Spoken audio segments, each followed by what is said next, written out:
Nah, Lur, info kali ini kami nak nganjuk tahu telah terjadi sebuah Mobil baru Suzuki Balino habis dilalap api pada Selasa tanggal 10 Mei sekitar pukul 16.30 di depan Rumah Sakit Siti Fatimah, Jalan Kol, Burlian.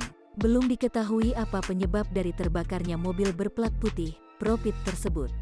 Saat ditemui pemilik dari mobil yang sebelumnya berwarna merah ini tidak ingin memberi keterangan. Rahmat, pedagang kue pukis yang berada di sekitar lokasi kejadian mengatakan bahwa mobil sempat berasap. Diketahui pemilik mobil berasal dari daerah Batu Raja, ada 5 penumpang yang berada di dalam mobil tersebut. Tidak ada korban jiwa dalam kejadian terbakarnya mobil merah ini. Mobil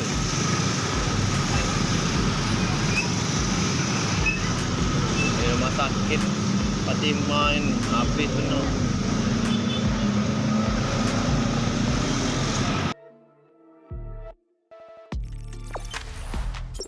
Jangan lupa subscribe, share, komen, dan like ya.